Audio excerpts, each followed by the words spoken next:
ben sana arayan bir de böyle bir çeşit. Şarap gelmiş. Diğerleri hepsi evde vardır. Eklerini devam edeceğiz. Evet, şarap.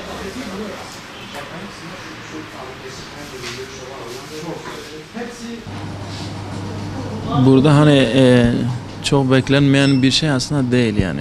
Ne demek istiyorum? Küfür cihetinde çok değişen bir durum yok. Bu insanlar sırayla İslam ümmetini parçalayarak, bölerek kendi emellerini yavaş yavaş uyguluyorlar. Bu konuda kendi programlarını takip ediyorlar. Fakat maalesef bu noktada bizim Müslümanlar, özellikle Müslüman yönetimler o dağılmışlığı, bölünmüşlüğü gösterince onlar cüretkar davranıyorlar.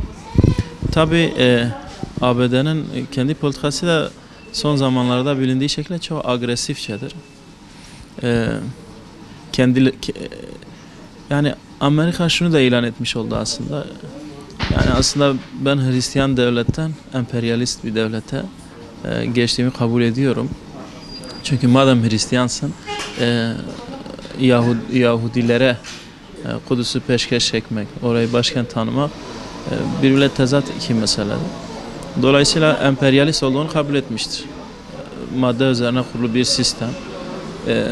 Dünya ülkelerini sadece sömüren, özellikle Müslümanlar üzerinden onların kanını emmen, yeraltı zenginliklerini çalan, onun dışında hiçbir şey umurunda olmayan, sözde özgürlükçü, gittiği topraklarda özgürlük götürdüğünü iddia edip aslında tam tersi kargaşa ve kaos çıkaran bir devlet olduğunu ilan etmiştir. Başta dediğimiz şekilde bizi bu incitmiyor. Niye? Biz zaten emperyalist devletten, Siyonist devletten, Amerika'nın derin devletiyle, siyasetiyle ilgilenenlerle, İsrail'de Netanyahu'nun taraftarlarının aynı olduğunu düşünüyoruz. Hiçbir şekilde bir farkları yoktur. Ki lobileriyle zaten bunu gösteriyorlar. Fakat burada acı olan maalesef Müslüman toplumların bu konuda birlik olamamaları, bir birlikteliği gösterip bu zalimlere, bu tuğyanlara karşı tek bir yumruk olamamaları.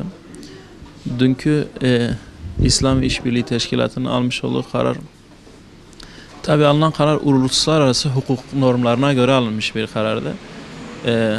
Biz Müslümanlar o kararı güzel buluyor. Bununla beraber eksik görüyoruz. İşte Doğu Kudüs'ün başkent ilan edilmesi 1967 topraklarından sonra 80'de oluşturmuş uluslararası bir hukuk kuralıdır.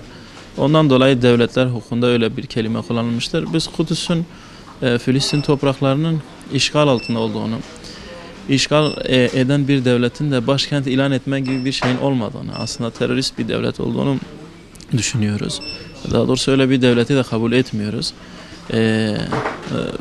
Filistin halkı yaklaşık olarak 1948'den beri, hatta daha öncesine dayanan çete savaşlarıyla İngilizlerin elindeyken çok büyük bir mücadele vermişlerdir. Torunları artık, ilk neslin torunları şu an o davayı yürütüyorlar. Ciddi sıkıntılar yaşıyorlar. Müslümanların bu konuda özverili olmaları lazım. Yeryüzünde yaşayan ve kendini Yahudi hisseden, Siyonist Yahudi hisseden, Siyonist Yahudi daha doğru bir kelime olur. İster Rusya'da olsun, ister Çin'de olsun, ister Amerika, ister İngiltere fark etmez. Hepsi İsrail devletlerine, İsrail devletine, sözde İsrail devletine aidat vermektedir. Her fert kişi başı gönüllü olarak İsrail'e para aktarmaktadır. Müslümanları bu konuda buna davet ediyoruz. Madem onlar askeri güçleri için dünyanın dört bir yanından para topluyorlar. Biz Müslümanlar 1,72 milyara yakın nüfusa sahibiz. Fakir ülkelerimiz çok.